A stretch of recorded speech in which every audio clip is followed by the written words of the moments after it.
तं तं सजीवं सामवेदं सावधूतं परिजनसहितं श्रीकृष्णचैतन्यदेवं श्रीराधा कृष्णपादान् सगणललिता शाखान्वितां च हे कृष्ण करुणा सिन्धो दीनबन्धो जगत्पते गोपीश राधाकान्त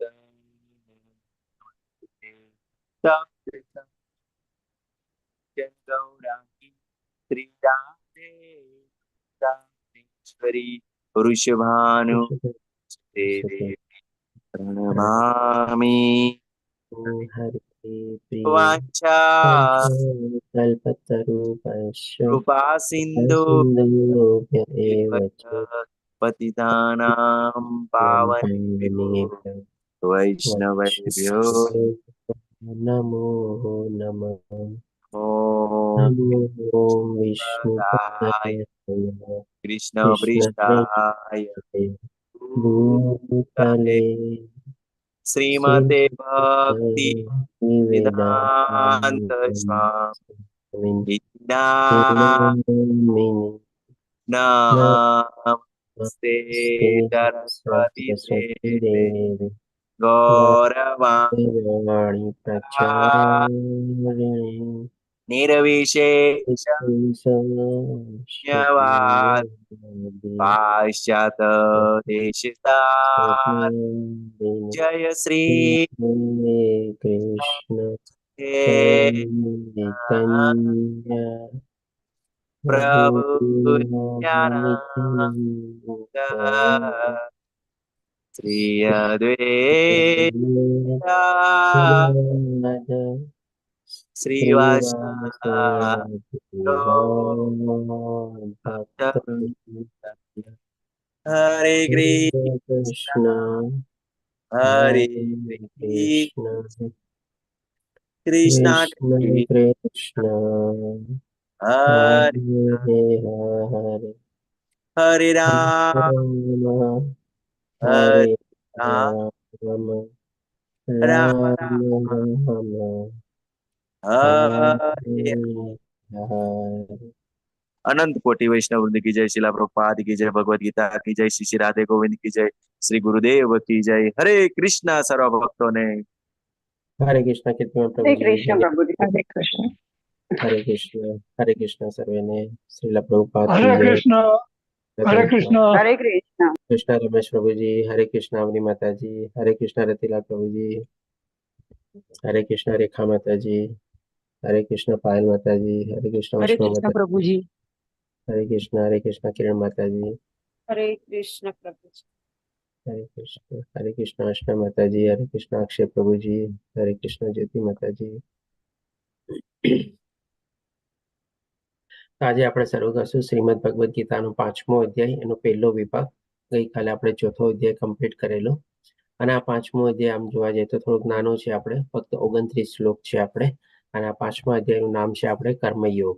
આ અધ્યાયમાં ભગવાન આપણને બતાવશે કે કેવી રીતે આપણે નિષ્કામ કર્મયોગ કરવો જોઈએ અને કેવી રીતે આપણે કૃષ્ણભય ભાવનાયુક્ત કર્મ કરીએ છીએ તો બધા કર્મોથી આપણે લિપ્ત થતા નથી આપણે.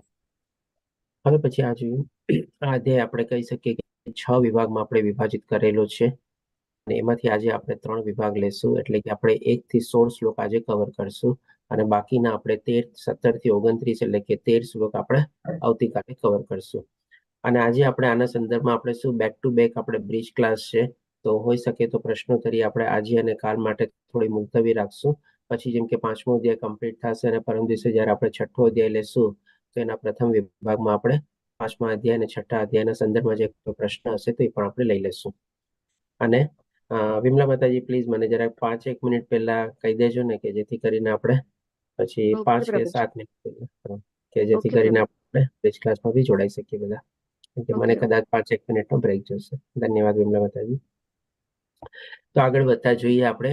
પહેલામાં અર્જુનનો પ્રશ્નથી શરૂ થાય છે. તો અર્જુનનો પ્રશ્ન છે પહેલા શ્લોકમાં. અર્જુને કહ્યું, હે કૃષ્ણ, આપે પહેલા મને કર્મનો ત્યાગ કરવા કહ્યું અને પછી ભક્તિભાવપૂર્વક કર્મ કરવાનો આદેશ આપો છો. તો આમ જોવા જઈએ તો ભગવાને અત્યાર સુધી ક્યાંય આપણને કર્મનો ત્યાગ કરવાનું કીધું નથી, પણ કર્મના ફળનો ત્યાગ કરવાનું કીધું છે. અને ડેફિનેટલી ભક્તિભાવપૂર્વક કર્મ કરવાનું પણ કીધેલું છે સાથે સાથે. એટલે આના સંદર્ભમાં પછી અર્જુનને પ્રશ્ન થાય છે. અને આ અર્જુનને પણ પ્રશ્ન કયા સંદર્ભમાં થાય છે, જે આપણે કાલે અત્યારે ચોથો અધ્યાય કવર કર્યો એના 41મા શ્લોકમાંથી અર્જુનને આ પ્રશ્ન ઉદ્ભવે છે. તો એ પણ આપણે થોડું ઘણું આના પછી ડિસ્કસ કરી લઈએ. હવે પછી આ રીતે અર્જુન પ્રશ્ન કરીને કહે છે કે હવે કૃપા કરીને મને નિશ્ચિત રૂપે મને કહેશો કે આ બેમાંથી વધારે કલ્યાણકારી અથવા મારા હિતકારી. આવી રીતે ભગવાન શ્રી કૃષ્ણ અર્જુન પ્રશ્ન પૂછે છે. તો અર્જુનનો જે આ પ્રશ્ન ઉદ્ભવ્યો એ આપણે જોઈએ ગઈકાલ અધ્યાયના આપણે ચોથા અધ્યાય જે જ્ઞાન યોગ કવર કર્યો એમાં 41મો શ્લોક હતો. એમાં ભગવાન શું કહે છે, હે ધનંજય, જે મનુષ્ય પોતાના કર્મોના ફળનો પરિત્યાગ કરીને, હવે અર્જુન શું કરે છે, આ ફળ જે છે એ ખાઈ જાય છે આપણે અને સમજે છે કે ભાઈ કર્મનો તો પરિત્યાગ કરીને, અને પછી ભગવાને શું કીધું, ભક્તિ યોગમાં કર્મ કરે છે. એટલે કે આ બે અર્જુને સમજી ગયો કે ભાઈ કર્મનો ત્યાગ કરવાનું કીધું અને સાથે સાથે ભક્તિ યોગ કર્મ કરવાનું કીધું. તો હવે બેમાંથી મારે શું કરવું, આમાંથી મારું હિતકારી અથવા કલ્યાણકારી શું છે. આના સંદર્ભમાં એક આપણે દાખલો લઈએ.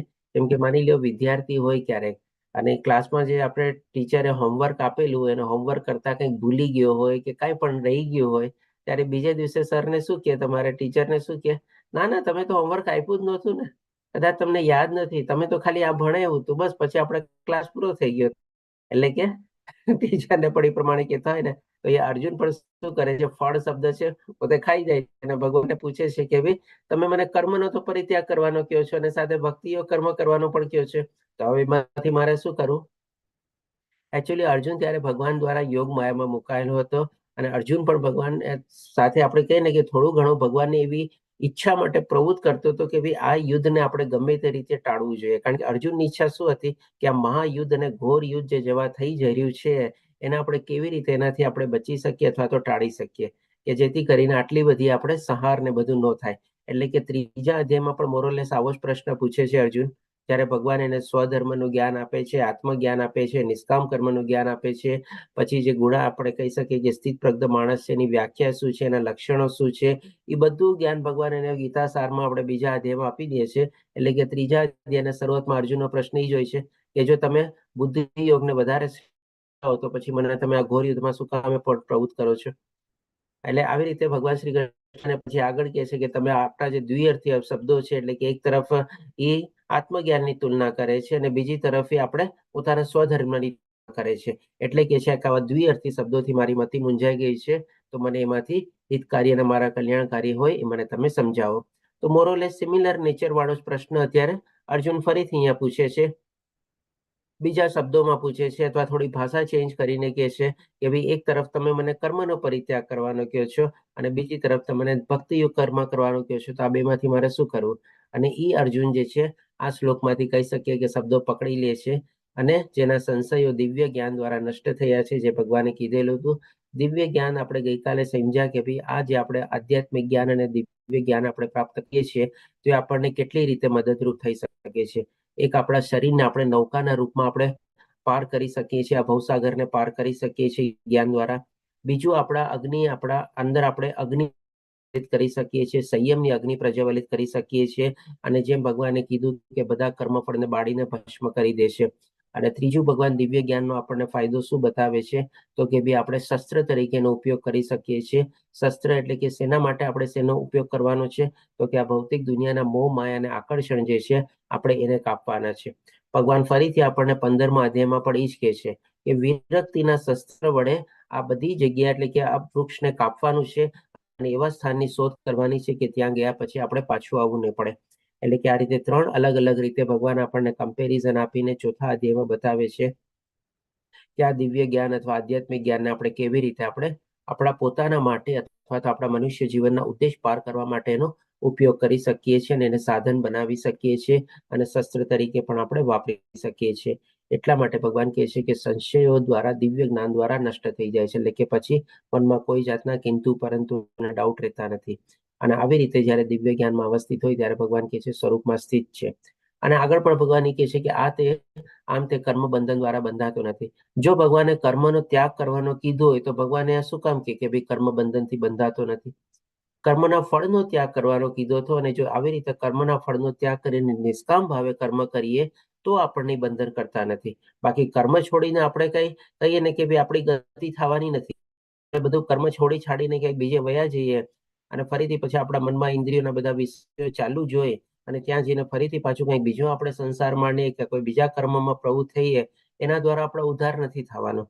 પણ કર્મના ફળનો ત્યાગ દ્વારા આપણને ઉદ્ધાર થઈ શકે છે, એટલે કે મુક્તિદાતા કર્મ છે. તો આ રીતે ચોથા અધ્યાયના 41મા શ્લોકમાંથી અર્જુનનો પ્રશ્ન ઉદ્ભવે છે.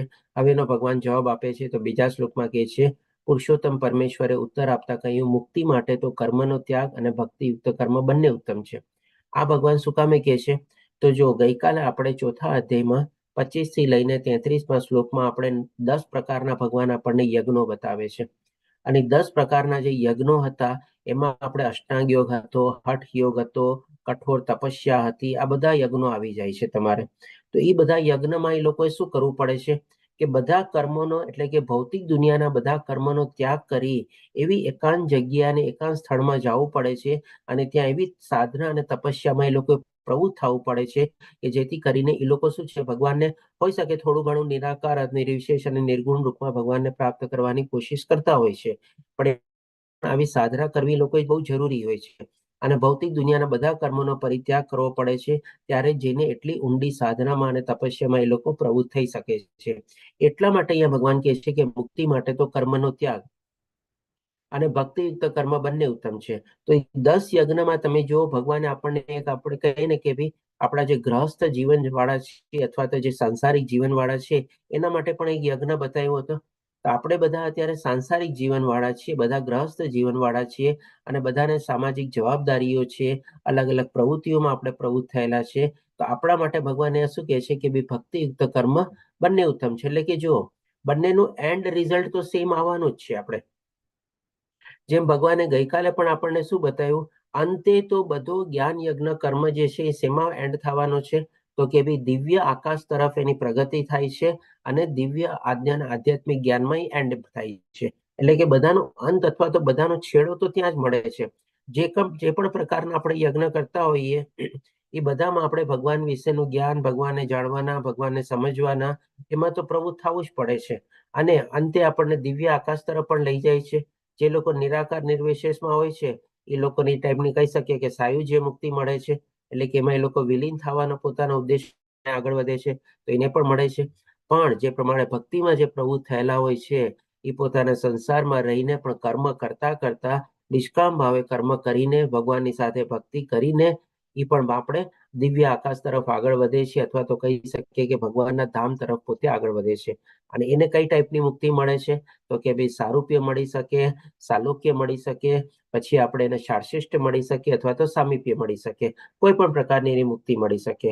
અને ભગવાનના જે સાચા ભક્ત હોય છે એને શું હોય છે કે ભાઈ મને ગમે તે ક્યાં મળે, જે જીવ મળે અને જ્યાં જાઓ, તમારી ભક્તિ જે છે હું ક્યારે ભૂલું નહીં. જે ભગવાનના એકદમ ઉત્તમ ભક્તો અને જે ઉચ્ચ અધિકારી જે હોય છે એની એ જ ઈચ્છા હોય છે કે ભાઈ સંપૂર્ણ રીતે હું આપણી ભક્તિમાં પ્રવૃત્ત થાવ. એટલા જ માટે તો ભગવાન પછી હવે બેના કમ્પેરિઝન શું કહે છે, પરંતુ આ બંને પૈકી એટલે કે કર્મનો ત્યાગ અને ભક્તિયુક્ત એ બંને પૈકી કર્મના પરિત્યાગ કરતા ભક્તિયુક્ત કર્મ શ્રેષ્ઠ છે. તો આપણે આ જ ભગવાનનો ઉપદેશ અને જ્ઞાન આપણે પ્રાપ્ત કરીને આપણે બધા જે સંસારી છીએ, બધા જે આપણે ગ્રહસ્થ જીવનવાળા છીએ, આપણા માટે સૌથી વધારે શ્રેષ્ઠ અને ઉત્તમ શું છે?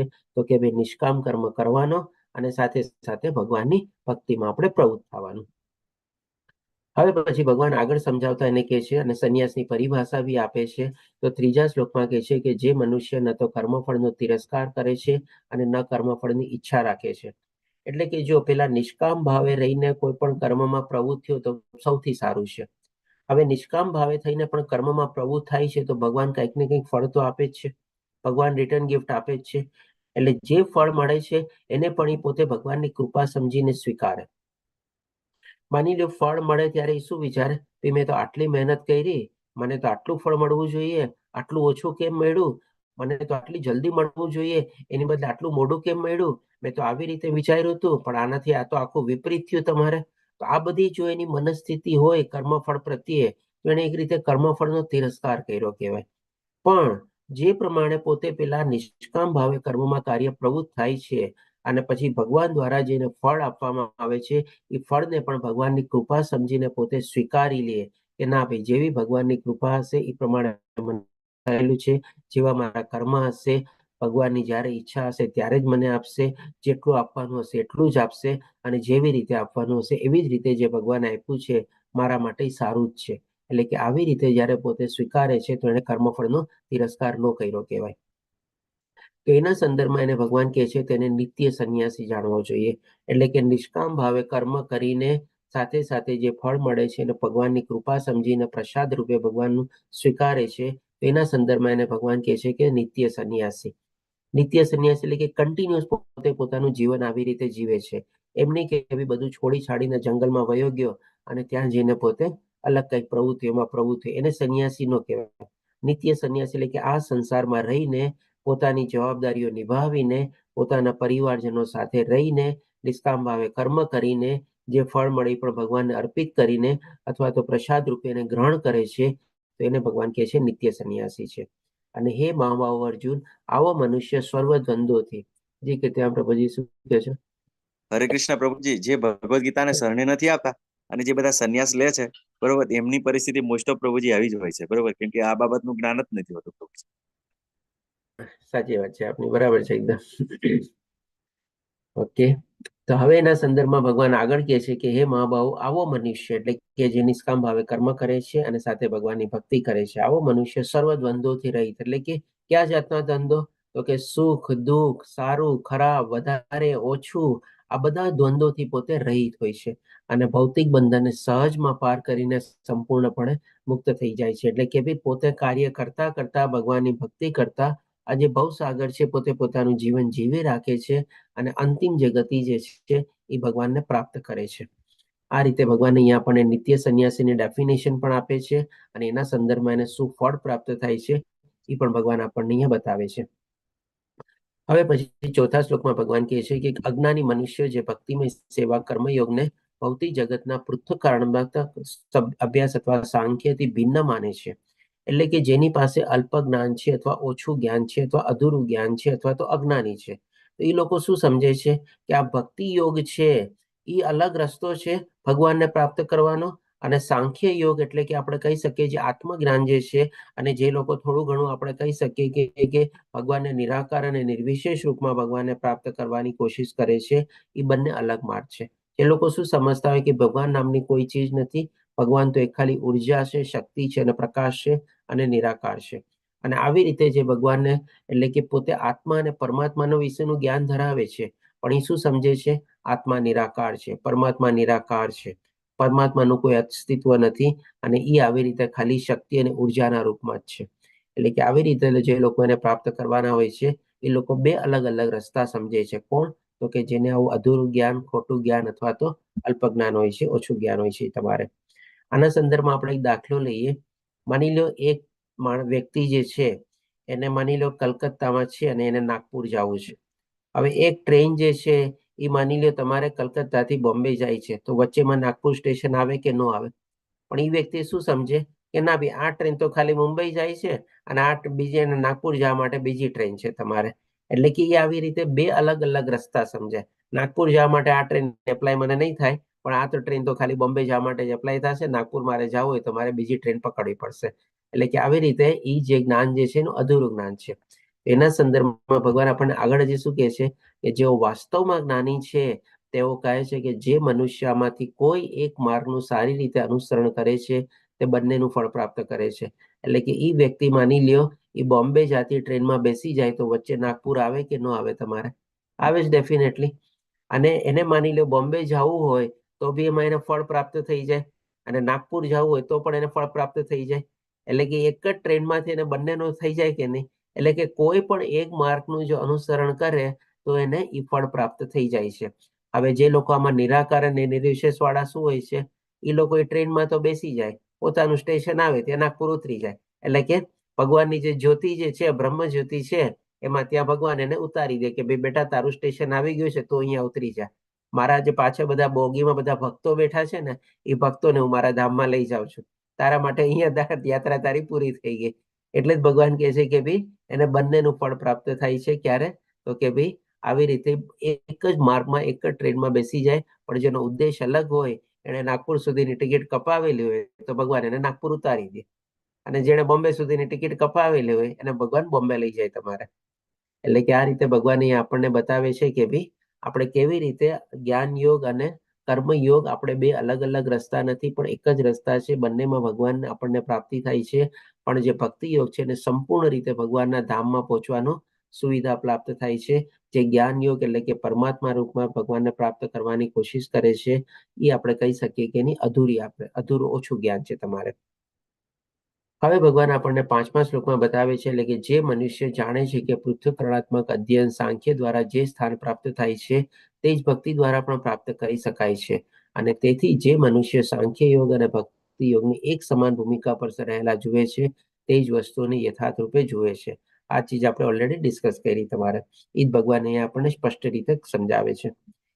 હવે આપણે જોઈએ કે 6થા શ્લોકમાં ભગવાન આપણને કહે છે કે ભગવત ભક્તિમાં જોડાયા વિના કેવળ સમગ્ર કર્મોનો પરિત્યાગ કરવાથી કોઈ મનુષ્ય સુખી થઈ શકતો નથી.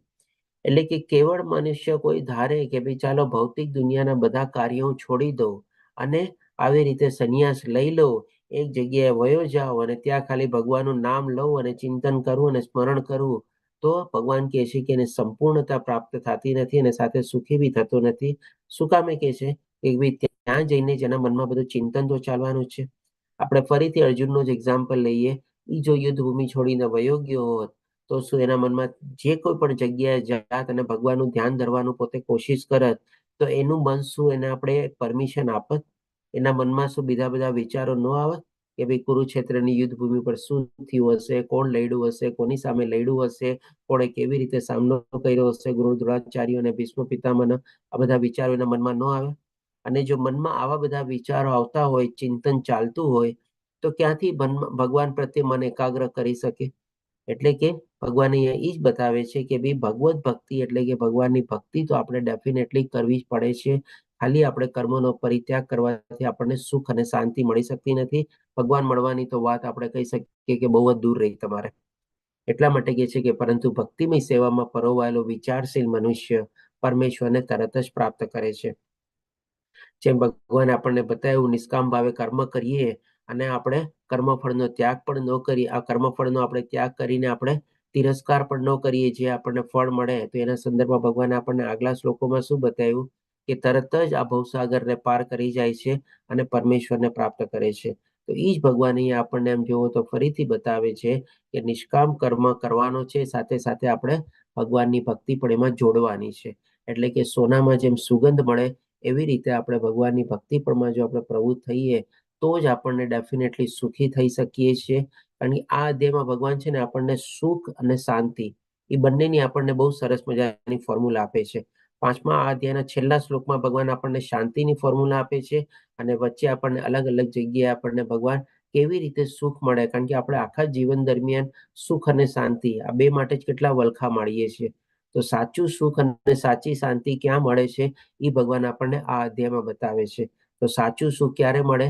જ્યારે આપણે નિષ્કામ ભાવે કર્મ કરીએ અને ભગવાનની ભક્તિમાં જોડી દઈએ તો ભગવાન કહે છે કે સુખી થઈ શકે છે અને પરમેશ્વરને તરત જ પ્રાપ્ત કરે છે. હવે પછી આપણે બીજા ભાગ વિશે આગળ વધીએ તો 7 થી લઈને 12મા શ્લોકમાં ભગવાન આપણને નિષ્કામ કર્મ વિશે આપણને ઓર સરસ મજાની ઓર રજૂઆત બી આપણને આપશે અને સમજણ પણ આપશે. હરે કૃષ્ણ પારુલ માતાજી, હરે કૃષ્ણ શશી માતાજી કે. તો હવે બીજા વિભાગ પ્રત્યે આપણે આગળ વધીએ તો 7મા શ્લોકમાં ભગવાન કહે છે કે જે મનુષ્ય ભક્તિ ભાવે કર્મ કરે છે, એટલે આમાં બંને ચીજ આવી ગઈ. જો ભગવાન સરસ રીતે આપણને અહીંયા બતાવે છે કે ભાઈ કર્મ તો કરવાનું જ છે, નિષ્કામ ભાવે કર્મ કરવાનું છે અને સાથે આપણે ભક્તિભાવ પણ એમાં એડ કરવાનો છે. એટલે કે આપણે અહીંયા કહી શકીએ કે કર્મમાં અકર્મ અને અકર્મમાં કર્મ આપણે જોવાનું છે. કે જે વિશુદ્ધ આત્મા છે, વિશુદ્ધ આત્મા એટલે કે મનમાં કોઈ જાતના રાગ, દ્વેષ, ક્રોધ નહીં, ખોટા દ્વેષ અને અહંકાર નહીં. આના સંદર્ભમાં ભગવાન કહે છે કે વિશુદ્ધ આત્મા કહેવાય છે. અને જે પોતાના મન તથા ઇન્દ્રિયોને વશમાં રાખે છે.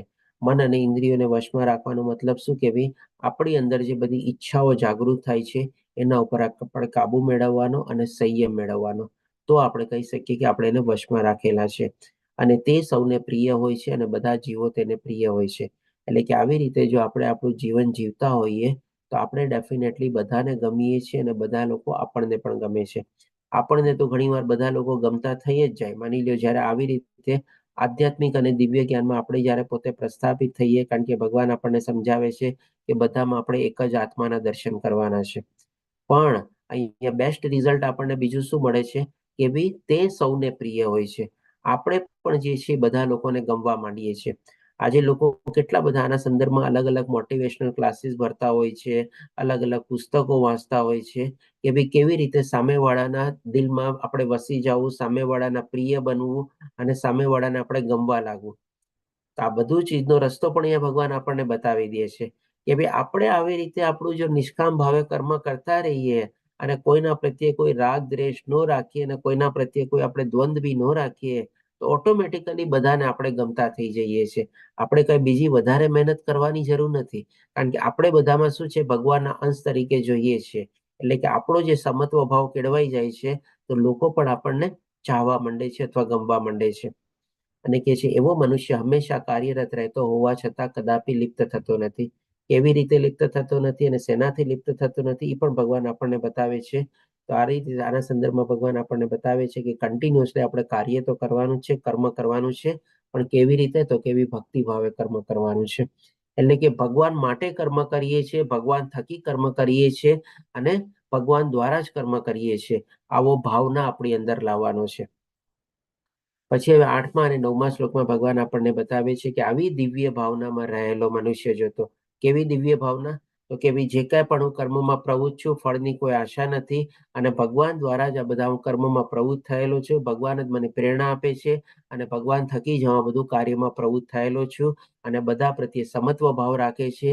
આ બધી જે ભાવના હોય એને શું કહેવાય? દિવ્ય ભાવના.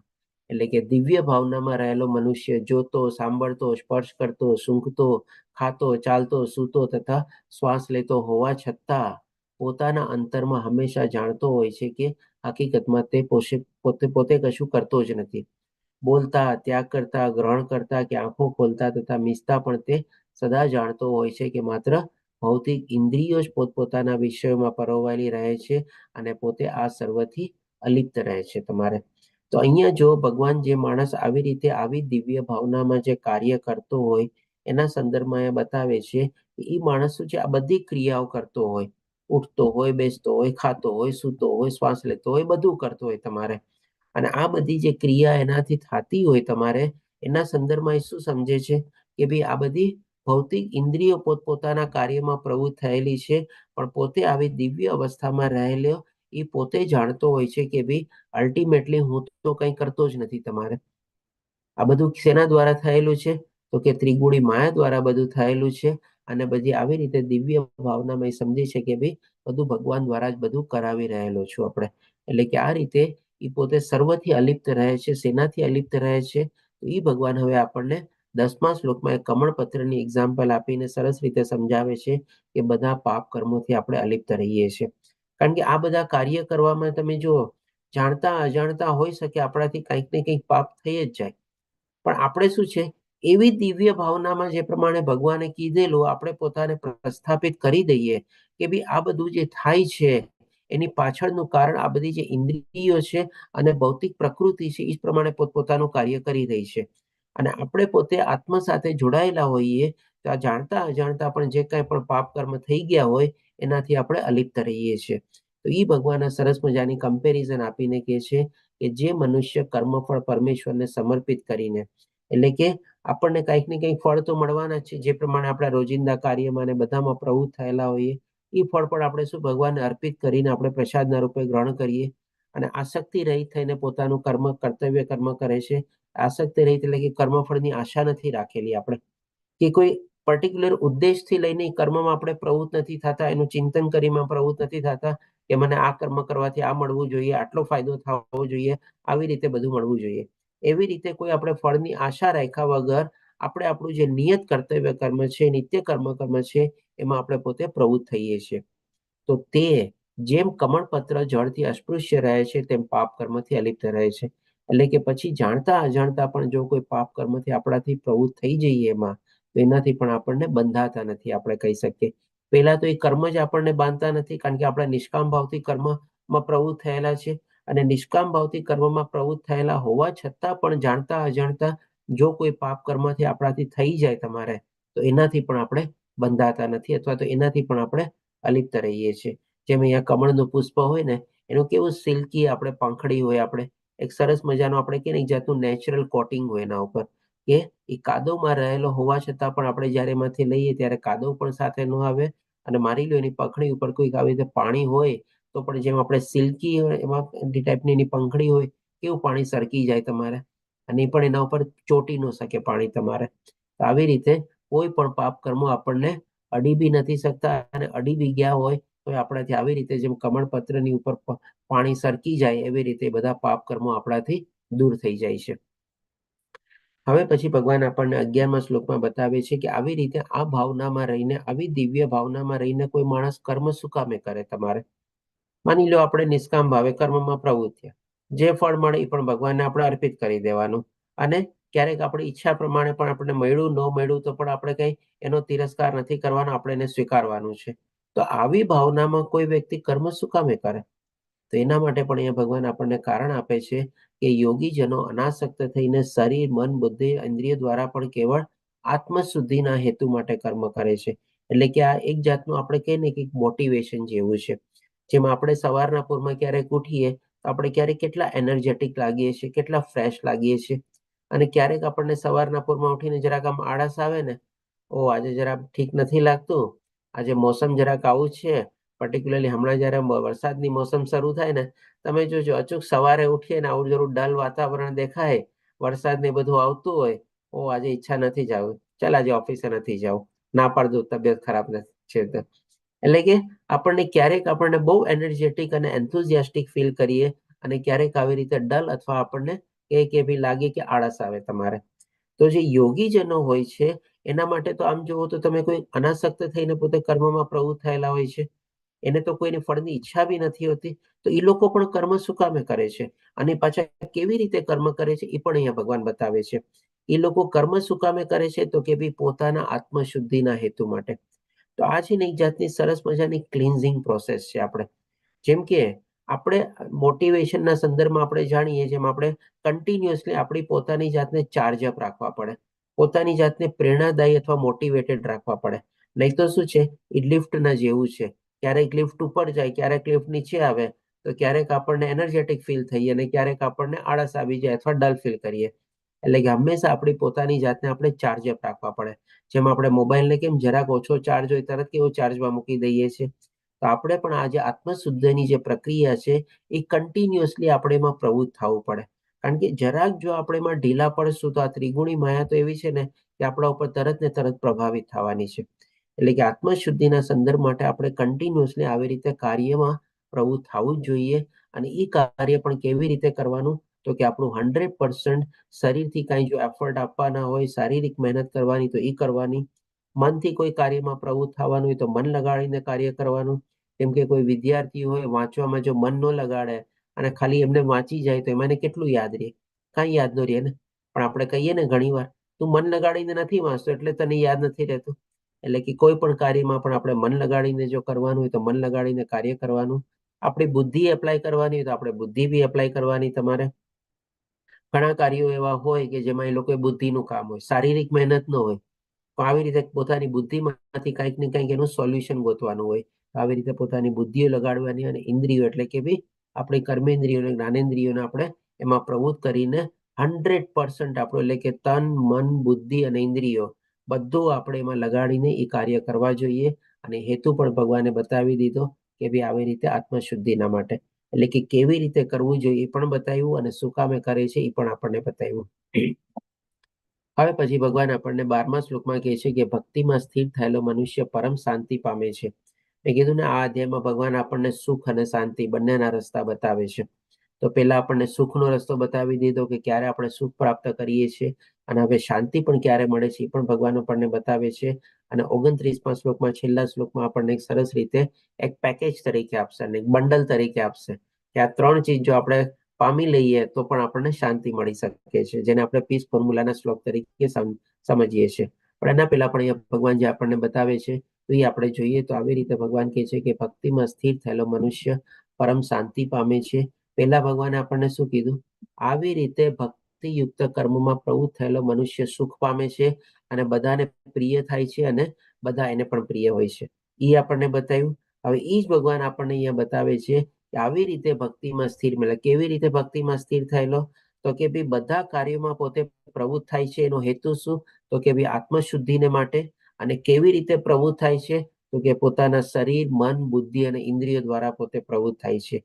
અને સાથે સાથે ભગવાનની ભક્તિ પણ કરતો હોય.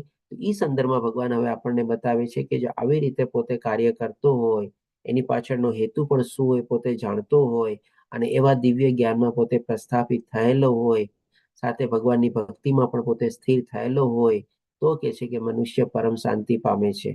એનું કારણ શું? તો કે કારણ કે પોતાના સર્વ કર્મના ફળ મને અર્પિત કરે છે. એટલે કે નિષ્કામ ભાવે કર્મ કરે છે અને જે ફળ મળે છે એ પણ ભગવાનને અર્પિત કરે છે, તથા સમર્પિત કરીને પોતે પ્રસાદ તરીકે ગ્રહણ કરે છે. પણ હવે આ બધું જે ભગવાને સમજાવી દીધું, હવે એવી રીતે જો કોઈ મનુષ્ય પોતાની જીવન ન જીવતો હોય, એટલે કે સિક્કાની બીજી બાજુ હવે ભગવાન આપણને બતાવે છે કે પરંતુ જે મનુષ્ય ભગવાન સાથે સંલગ્ન થતો નથી. ભગવાન સાથે સંલગ્નનો મતલબ શું? ભગવાનમાં વિશ્વાસ નથી, ભગવાનમાં આસ્થા નથી, ભગવાનમાં શ્રદ્ધા નથી, ભગવાન છે એમ પોતે માનતો જ નથી, ભગવાનમાં નાસ્તિક છે. આ બધી ચીજ આવી ગઈ, ભગવાનમાં સંલગ્ન નથી. ભગવાન વિશેનું જ્ઞાન મેળવવામાં પણ એને કોઈ રસ નથી. આ બધું થઈ ગયું, ભગવાનમાં સંલગ્ન નથી. અને તથા જે પોતાના શ્રમના ફળનો લોભી છે. હવે આ બધું જયારે જ્ઞાન ન હોય, આધ્યાત્મિક જ્ઞાન ન હોય, દિવ્ય જ્ઞાન ન હોય, તો પછી શેમાં પ્રવૃત્ત હોય? તો કે ભાઈ ખાવો પીવો ને મોજ કરો. એટલે કે જે પ્રમાણે મહેનત કરતો હોય, શેના માટે મહેનત કરતો હોય? કંઈક ને કંઈક ફળ મેળવવા માટે. અને ફળ શેના માટે?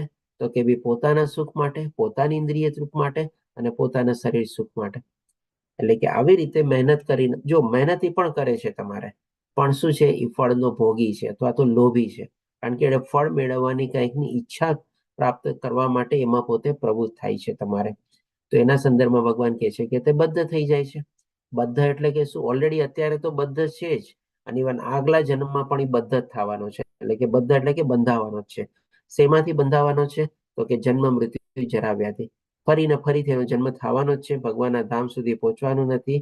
અને જે કાર્યમાં પોતે પ્રવૃત્ત થયેલો હશે એ પ્રમાણે એને શરીર મળશે આગલું. હોઈ શકે પ્રાણીનું, પક્ષીનું, કોઈ પણ એને શરીર પ્રાપ્ત કરી શકે. એટલે કે આવી રીતે ફરીથી પાછા જન્મ, મૃત્યુ, જરા, વ્યાધિના ચક્કરમાં બદ્ધ થઈ જાય છે અને એ પ્રમાણે એને શરીર મળે છે. હવે ભગવાન આપણને આ છેલ્લા પાઠમાં આપણને એટલે કે 13 થી 16મા શ્લોકમાં આપણને ભગવાન બહુ મહત્વની ચીજ બતાવશે આપણને કે આપણે જે આ ઈચ્છાઓ કેળવીએ છીએ અને ઈચ્છાઓ કેળવીને આપણની જે ઈચ્છાઓ તૃપ્તિ થાય છે અને એનું ચિંતન કરીને આપણે જે કર્મમાં પ્રવૃત્ત થઈએ છીએ એ શેના દ્વારા બધું થાય છે? આ બધું શું આપણે પોતે કરીએ છીએ? તો ડેફિનેટલી ભગવાને આપણને ઓલરેડી પહેલા કહી દીધું છે કે જે આપણે પોતે કરતા તો છે જ નહીં. આ બધું જે છે એની પાછળ ત્રિગુણી માયાનો પ્રભાવ રહેલો છે. તો એ કેવી રીતે આ બધું એક્ટિવ થાય છે એ ભગવાન આપણને આ 4 શ્લોકમાં સરસ રીતે સમજાવે છે. આના સંદર્ભમાં એકવાર મારા ખ્યાલથી કે આપણે જાગૃતિ માતાજીનો એક પ્રશ્ન બી હતો. જાગૃતિ માતાજી છે આજે આપણી સાથે? જાગૃતિ માલાબેન, હા છો માતાજી આ સાથે? ઓકે. તો માતાજી આજે આપનો છે ને પ્રશ્નનો જવાબ એ સરસ રીતે ક્લિયર થશે. આની પહેલા કદાચ મેં આપને કીધેલું હતું કે તમે રેકોર્ડિંગ કે કંઈ સાંભળી લેજો. જે આપનો પ્રશ્ન હતો ને કે જે આપણે પોઝિટિવ થિંકિંગ કરવી જોઈએ, પછી પોઝિટિવ થિંકિંગ કરીએ તો એ જ પ્રમાણે બધું આપણે એટ્રેક્ટ કરીએ, અને એટ્રેક્ટ કર્યા પછી આપણે એ જ ઈચ્છાઓ પૂરી થાય. આપણે આ જ હતો ને પ્રશ્ન મારા ખ્યાલથી આપનો માતાજી? હા પ્રભુજી, આ જ હતું. ઓકે. કદાચ વિડીયો ઓન નથી એટલે દેખાતા નથી મને. એનીવે ચાલો. તો માતાજી just for your kind attention, તમારે આ 4 શ્લોકમાં ભગવાન આનો જવાબ આપણને આપે છે તમારે કે આ જે આખી જે પ્રક્રિયા છે ને એ કેવી રીતે કામ કરે છે. પોઝિટિવ થિંકિંગ કરવું, લો ઓફ એટ્રેક્શન એપ્લાય કરવો, સિક્રેટ જે છે આપણે, અને કેવી રીતે આ બધું આપણે કાર્યરત થાય છે એ ભગવાન આપણને બતાવે છે. તો ભગવાન આપણને પેલા 13મા શ્લોકમાં કહે છે કે જ્યારે દેહધારી જીવાત્મા એટલે કે આપણને આજે શરીર પ્રાપ્ત કરેલું છે ને આપણી અંદર રહેલો જે આત્મા છે પોતાની પ્રકૃતિને વશમાં કરી લે છે. પ્રકૃતિને વશમાં કરવાનો શું? પોતાની ઇન્દ્રિયો ઉપર અને પોતાની ઈચ્છા ઉપર પોતે કાબુ મેળવેલો છે. એના ઉપર એને સંયમ મેળવેલો છે. અને મનથી બધા કર્મોનો પરિત્યાગ કરે છે. મનથી બધા કર્મોનો પરિત્યાગ શું? જેમ ભગવાને આપણને 8મા અને 9મા શ્લોકમાં સમજાવ્યું ને કે જે ઉઠતો, બેસતો, ખાતો, પીતો, સૂતો, શ્વાસ લેતો બધા જે છે એના સંદર્ભમાં શું સમજે છે કે આ બધું ખાલી ભૌતિક ઇન્દ્રિયો દ્વારા થઈ રહેલું છે. અને પોતે આત્મજ્ઞાન કેળવીને પોતે શેના તો કે આત્મસંયમી થયેલો હોય છે અથવા ભગવાનની સાથે જોડાયેલો હોય છે અને એવી રીતે પોતે દિવ્ય અવસ્થામાં પ્રસ્થાપિત થયેલો હોય છે. અને આ બધા કાર્યમાં પણ પોતે જ આપણે કે ને કે નાનકડું આપણે રમકડું લ્યો, જેમ આપણે ચાવી મારીએ અને રમકડું કેમ પછી ચાલવા માંડે, અથવા તો કોઈ મશીન હોય, મશીનની આપણે સ્વિચ ચાલુ કરીએ અને મશીન કેમ એના માટે કાર્ય કરવા માંડે, એવી રીતે આપણું શરીર જે છે તે એક જાતનું રમકડું અથવા મશીનના સંદર્ભમાં બની જાય છે, જે કાર્યમાં પ્રવૃત્ત થવું હોય પોતે કાર્ય કરતો રહે. પણ જે આની અંદરની જે ચેતના જે છે, જેનો આત્મા જે છે, એ પોતે પરમાત્મા સાથે અથવા દિવ્ય જ્ઞાન કેળવીને એના સાથે જોડાયેલો હોય છે. તો આના સંદર્ભમાં આવી રીતે સમજવાનું છે કે મનથી બધા કર્મોનો પરિત્યાગ કરે છે.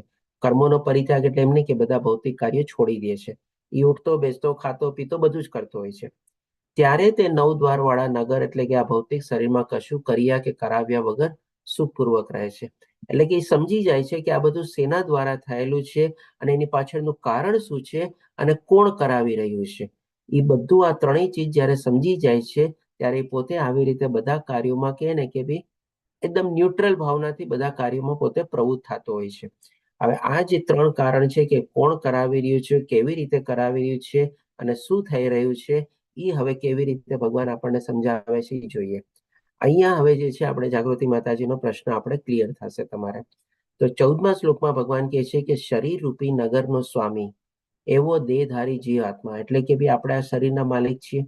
શરીરમાં આપણે કર્મેન્દ્રિયો, જ્ઞાનેન્દ્રિયો, મન, બુદ્ધિ, અહંકાર બધું રહેલું છે આપણે. એટલે કે એ રીતે આપણે આ શરીરના સ્વામી છીએ. આપણે જો સ્વામી હોઈએ ને તો ખાલી એક જ ચીજના આપણે કહી શકીએ કે આ જગતમાં આપણે સ્વામી છીએ. આમ પણ એ થોડે ઘણે અંશે કહે ને આપણો સ્વામિત્વ ભાવ કેળવવા માટે અથવા પોષવા માટે કે ભાઈ આપણે ખાલી આ શરીરના આપણે માલિક છીએ, બાકી કોઈ ચીજના આપણે સ્વામી નથી તમારે. એટલા માટે ભગવાન કહે છે કે આ શરીર રૂપી નગરનો સ્વામી એવો દેહધારી જીવાત્મા કર્મ ઉત્પન્ન કરતો નથી કે લોકોને કર્મ કરવા પ્રેરિત કરતો નથી. કોણ કર્મ ઉત્પન્ન કરતો નથી કે પ્રેરિત કરતો નથી? તો કે ભાઈ આ જીવાત્મા, નહીં કે શરીર. શરીર અલગ છે અને જીવાત્મા અલગ છે. અને આ જીવાત્મા જે છે એ ભગવાન કહે છે કે કર્મ ઉત્પન્ન કરતો નથી કે લોકોને કર્મ કરવા પ્રેરિત કરતો નથી અને કર્મના ફળનું સર્જન પણ કરતો નથી. એટલે કે જે પછી પાછળનું જે પોસ્ટ રિએક્શન હોય છે, આપણે કોઈ કાર્યમાં પ્રવૃત્ત થઈએ, સારું ફળ મળે, ખરાબ ફળ મળે, વધારે ફળ મળે, ઓછું ફળ મળે, જલ્દી ફળ મળે, મોડું ફળ મળે, આ બધું થઈ શકે. એટલે કે એ જે આત્મા જે છે આ કોઈ કર્મફળનું સર્જન નથી કરતો. અને આ બધું ક્યાંથી થાય છે? તો કે 3 ચીજ. લોકોને કર્મ કરવા પ્રેરિત બી નથી કરતો, કોણ કરે છે? અથવા તો કર્મફળનું પોતે સર્જન બી કરતો નથી અને કર્મફળ ઉત્પન્ન પણ કરતો નથી. આ 3 ચીજમાંથી કોઈ પણ ચીજ જીવાત્મા નથી કરતો તમારે, પણ કોણ કરે છે? તો કે આ બધું તો ભૌતિક પ્રકૃતિના ગુણો દ્વારા જ થાય છે તમારે. હવે અહીંયા જે આપણો જે પ્રશ્ન હતો ને કે ભાઈ આપણે જે લોકો કહે છે કે ભાઈ આપણે પોઝિટિવ થિંકિંગ કરવાની, પછી આપણે જેવું વિચારીએ એવું આપણે સૃષ્ટિમાં બધામાં તરંગો જાય, જેમાં બધું આપણે સિક્રેટ ચોપડીમાં સાંભળીએ છીએ ને, જે રોન્ડા બ્રાયનની પુસ્તક છે, અથવા જો લો ઓફ એટ્રેક્શન પછી કાર્યરત થાય છે, જેટલું આપણે વિચારીએ પ્રમાણે તરંગો એમાં પાસ થાય છે અને એક ને એક દિવસે પછી આપણી સામે વાસ્તવિક થઈને બધું પ્રસ્તુત થાય છે. તો આ કેવી રીતે થયું? કે ભાઈ પહેલા આપણે શું છે, આપણી જે જીવાત્મા જે છે એને એક જ ઇન્ડિપેન્ડન્સ મળેલી છે, સ્વતંત્રતા મળેલી છે. એ શેની સ્વતંત્રતા? તો કે એવી ઈચ્છા કેળવવાની. એટલે આપણે અંદરમાં આપણે ઈચ્છા કેળવી.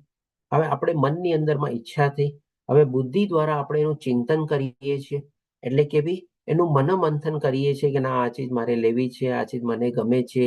એનું દિવસ રાત આપણે એમાં એને કે હવે લો ઓફ એટ્રેક્શન આપણે કાર્યરત કરીએ છીએ, એપ્લાય કરીએ છીએ. મનમાં આપણે ચિંતન કરીએ, એવા આપણે પિક્ચર બનાવીએ, એવું આપણે ફીલ કરીએ કે મને આ ચીજ મળી ગઈ છે. જેમ કે આપણે માની લો અહીંયા દાખલો લઈએ ગાડીનો, કે માની લો આપણે કોઈ બહુ મોટી એવી સારી મર્સિડીઝ ગાડી કે કંઈક લેવી છે, કંઈક એવો ઘર કે ફ્લેટ લેવો છે.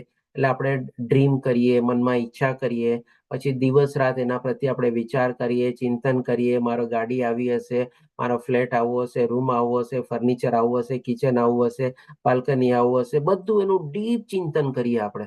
અને એ ચિંતન કરીને સાથે આપણે થોડી ઘણી આપણે એને અનુભૂતિ કરીએ, એટલે કે ફીલ કરીએ કે ના મારી આ ગાડી આવી ગઈ છે, મારું આ રીતે પ્રાપ્ત થયેલું છે. એટલે કે આ બધી ચિંતનની પ્રક્રિયા છે. બસ અહીંયા સુધી જ આપણી લિમિટેશન છે. હવે આપણી અંદર બીજો કાર્ય કરતા કોણ છે? તો કે પરમાત્મા બેઠેલો છે. પરમાત્મા શું છે? સાક્ષી છે. એ આ બધું જોવે છે તમારે. અને એ અનુભવે બી છે કે મારી આ જે આત્મા જે છે, જીવાત્મા જે છે, એને કેવી ઈચ્છા કેળવેલી છે અને કેવી રીતે એના ચિંતનમાં પોતે પ્રવૃત્ત થયેલો છે. ત્યારે પછી આ પરમાત્મા શું કરે છે, એ જે આ ત્રિગુણી માયા એટલે કે આ ભૌતિક પ્રકૃતિ જે છે એને અનુમતિ આપે છે. પેલા સાક્ષી તરીકે બધું પોતે જોવે છે અને અનુભવે છે કે આ જીવાત્મા શું કરી રહ્યો છે. આપણે શું કરી રહ્યા, પેલા ઈચ્છા કેળવી અને પછી આપણે ચિંતન કર્યું અને પછી જે આગળની પ્રોસેસ જે લોકો જાણતા હશે, લો ઓફ એટ્રેક્શન કેવી રીતે કાર્યરત થાય છે અને એમાં બધા સ્ટેપ્સ બતાવેલા છે. એ dream it, think it, feel it, realise it અને અચીવ ઇટ, એવી રીતે બધા લોકો એમાં પ્રવૃત્ત થાય છે. પછી એમાં પ્રવૃત્ત થાય ત્યારે શું છે, આજે બીજો કરતા જે છે પરમાત્મા જે છે એ ત્રિગુણી માયાને હુકમ કરે છે અથવા તો અનુમતિ આપે છે કે આ મારા જીવાત્મા આ ઈચ્છા કરેલી છે, આ ચિંતન છે, તો એના આજુબાજુમાં તો એવા બધા સંજોગો ગોઠવો, આજુબાજુમાં એના સમય એવા વ્યક્તિનો એને સંસર્ગ કરાવો કે જેથી કરીને એ પોતાના કાર્યમાં પ્રવૃત્ત થાય અને એની ઈચ્છા માટે એ જે કાર્ય કરવામાં પ્રવૃત્ત થવા જઈ રહ્યો છે એને તું બધી સાધન, સગવડ અને સુવિધા ઉપલબ્ધ કરાવ કે જેથી કરીને પોતાના કાર્યમાં પોતે સંપન્ન કરી શકે અને સફળતા પ્રાપ્ત કરી શકે. એટલે કે બીજું કરતા કોણ થઈ ગયું, તો કે આ ત્રિગુણી માયા થઈ ગયું, જેને આપણે નામ દઈએ છીએ લો ઓફ એટ્રેક્શન તમારે. અને જે ભગવાને કીધું ને કે આ બધું ભૌતિક પ્રકૃતિના ગુણો દ્વારા જ થયા કરે છે. એટલે કે આવી રીતે આ પણ એક ભગવાનની શક્તિ જ છે અને ભગવાનની પણ કૃપા થઈ તમારે, કારણ કે ભગવાને જ આ ત્રિગુણી માયાને અનુમતિ આપી કે જ્યાં એને તું આ બધા સુખ સાધન અને સગવડ ઉપલબ્ધ કરાવ કે જેથી કરીને પોતે કાર્યમાં પ્રવૃત્ત થાય અને એની ઈચ્છા પૂરી થાય તમારે. તો આવી રીતે ભગવાન અહીંયા આપણને બીજા કરતા તરીકે કહે છે. હવે પરમાત્મા તરીકેનો ત્રીજો રોલ શું છે એ પણ ભગવાન આપણને હવે 15મા શ્લોકમાં બતાવે છે કે પરમેશ્વર કોઈકના પાપ કે પુણ્ય ગ્રહણ કરતા નથી. પરંતુ એટલે કે અહીંયા જેમ આપણે પરમાત્મા જે છે એ આપણને ખાલી સાક્ષી અને અનુમતિ આપી દીધી. પછી જેમ ભગવાને કીધું ને, આપણને 13મા શ્લોકમાં શું બતાવ્યું કે કર્મ ઉત્પન્ન કરતો નથી અને કર્મના ફળ પણ પોતે ભોગવતો નથી આપણે. તો આ કોણ છે, તો કે પરમાત્મા. પછી આપણે મનમાં જે બધી ઈચ્છાઓ ભોગવી હતી અને કરી હતી આપણે, અને જે કાર્યમાં આપણે પ્રવૃત્ત થયા હતા, ભગવાને આપણી ઈચ્છા તો પૂરી કરી દીધી અને એ પ્રમાણે આપણને અલગ અલગ ફળ મળે છે. તો એ જ ભગવાન હવે અહીંયા આપણને કહે છે કે પરમેશ્વર એટલે કે પરમાત્માએ જે ત્રિગુણી માયાને ઓર્ડર આપ્યો અને આપણી ઈચ્છા જે પૂરી કરાવી, એના પછીનું જે રિએક્શન જે છે, ફળ જે છે, એને પાપ પુણ્ય જે કાંઈ પણ હોય, આપણે જેવા જેવા કર્મમાં પ્રવૃત્ત થયા હોય તે અને જેવી જેવી ઈચ્છાઓ આપણે કેળવી હોય, એટલે પરમેશ્વર કોઈના પાપ કે ગ્રહણ કરતા નથી. પરંતુ દેહધારી જીવો અજ્ઞાનના કારણે, એટલે કે અહીંયા જે આપણી આત્માએ જે જીવ એટલે કે જીવાત્મા આપણી અંદર જે રહેલી છે, એણે જે ઈચ્છા કેળવી, એણે જે ચિંતન કર્યું, એણે જે કાર્યમાં પ્રવૃત્ત થયા, એણે જે કર્મ કર્યા, એ પ્રમાણે ભગવાન કહે છે શેના કારણે બધું થયું, તો કે ભી અજ્ઞાનના કારણે. એટલે કે ભાઈ આપણી અંદર જે ઈચ્છા જે છે, જે ભગવાન આપણને ત્રીજા અધ્યાયમાં પણ બતાવે છે, કામ જે છે આપણો સર્વભક્ષી, આપણે શત્રુ છે આપણે. એટલે કે જીવો અજ્ઞાનના કારણે મોહગ્રસ્ત થાય છે, એટલે કે આપણે મોહિત થયા, આપણે ઈચ્છાઓ કેળવી, એનું ચિંતન કર્યું, આ પ્રાપ્ત કરવું જ છે, મને આવી રીતે મેળવવું જ છે તમારે. તો એવી રીતે જયારે આપણે મોહિત થઈએ છીએ અને એના દ્વારા પછી આપણે કર્મફળના આપણે ભોગવવા પડે છે. અને આ જે મોહિત થઈએ છીએ એ આપણા શું છે, જે તેમના વાસ્તવિક જ્ઞાનને ઢાંકી દે છે. એટલે આપણે જે દિવ્ય જ્ઞાન જે છે એના દ્વારા આપણી આત્મા જે આપણે આવૃત થઈ જાય છે. અને આ કેટલી હદ અને કેવી રીતે આવૃત થાય છે એ તમે ફરીથી પાછું યાદ કરો. ત્રીજા અધ્યાયમાં જે 36મો શ્લોક હતો, ભગવાન અર્જુનને 3 કમ્પેરિઝન આપીને બતાવે છે કે ભાઈ કેવી રીતે, તો કે ભાઈ અગ્નિ ધુમાડાથી, દર્પણ ધુમાડાથી અને પછી આપણે ગર્ભાશય, આ 3 રીતે ભગવાન કમ્પેરિઝન આપીને બતાવે છે. તો આપણી અંદર રહેલી આત્મા કેટલી અને કેટલા માત્રામાં આવૃત થયેલી છે એ આપણી ઈચ્છા ઉપર છે આપણે, અને આ બધું આપણું અજ્ઞાનના કારણે જ થયેલું હોય છે. હવે પછી 16મા શ્લોકમાં ભગવાન આપણને બતાવે છે, પરંતુ જ્યારે કોઈ મનુષ્ય અવિદ્યાને નષ્ટ કરનારા એટલે કે આવી રીતે અજ્ઞાન અથવા જેનાથી આપણે મોહિત થઈએ છીએ, જ્ઞાનથી પ્રબુદ્ધ થઈ જાય છે, એટલે કે આ આધ્યાત્મિક અને દિવ્ય જ્ઞાન જ્યારે આપણે કેળવી લઈએ છીએ, ત્યારે જેવી રીતે દિવસ સૂર્ય દ્વારા બધું પ્રકાશિત થાય છે, તેવી રીતે તેના એ જ્ઞાનથી બધું જ પ્રગટ થઈ જાય છે. એટલે કે સવારના પૂરમાં એક સૂરજનો કિરણ પણ આપણે ઉગે તો કેવી રીતે બધું આપણને અજવાળું જ લાગે છે, અને બધું અંધકારમય. એટલે કે અંધકાર શેનું છે, તો કે અજ્ઞાનનું પ્રતીક છે, અને પ્રકાશ શેનું પ્રતીક છે, તો કે જ્ઞાનનું પ્રતીક છે. એટલે કે જ્યારે આવી રીતે આધ્યાત્મિક અને દિવ્ય જ્ઞાનમાં આપણે પ્રસ્થાપિત થઈએ છીએ, તો ફરીથી પાછું એક્ઝામ્પલ યાદ કરો, અગ્નિનો ધુમાડો. જેમ જેમ આ ધુમાડો દૂર થાય છે ત્યારે જે જ્ઞાનની અગ્નિ જે છે એ પ્રજ્વલિત થાય છે અને આપણને અગ્નિ દેખાય છે તમારે. એટલે કે બધું આપણને પ્રકાશમય અને જ્ઞાનમય લાગે છે અને પછી આ રીતે આપણે એનાથી આવૃત થતા નથી અંધકારથી અથવા તો મોહ માયાથી આપણે. તો મારા ખ્યાલથી જાગૃતિ માતાજી આપને પ્રશ્નનો જવાબ મળી ગયો. ઇઝ ધેટ ક્લિયર કે કેવી હા, રીતે આ લો ઓફ પ્રભુજી. એટ્રેક્શન ને બધું કામ કરે છે? હા, પ્રભુજી. ઓકે, સરસ. તો આ રીતે આપણે અહીંયા પહેલો પાર્ટ આજે કમ્પ્લીટ થાય છે. આપણે 16 શ્લોક લેવાના હતા આજે, બાકીના 13 શ્લોક આપણે આવતીકાલે લેશું. વાંચા કલ્પતરુભ્યશ્ચ કૃપા સિંધુભ્યઃ ચ પતિતાનાં પાવનેભ્યો વૈષ્ણવેભ્યો નમો નમઃ. હરે કૃષ્ણ કૃષ્ણ કૃષ્ણ હરે હરે, હરે રામ રામ રામ હરે હરે. ચલા પ્રભુપાદ કી જય. શ્રી રાધા ગોવિંદ પ્રણામ. 5-7 મિનિટ છે આપણે. મને 5-1 મિનિટનો બ્રેક જોવે છે. જો હજી 2-3 મિનિટનો કોઈનો ઉપયોગ કરવો હોય, ક્વિક ક્વેશ્ચન હોય તો લઈ લઈએ આપણે. હરે કૃષ્ણ પ્રભુજી, દંડવત પ્રણામ. જી મહેશ પ્રભુજી, દંડવત પ્રણામ. હરે કૃષ્ણ.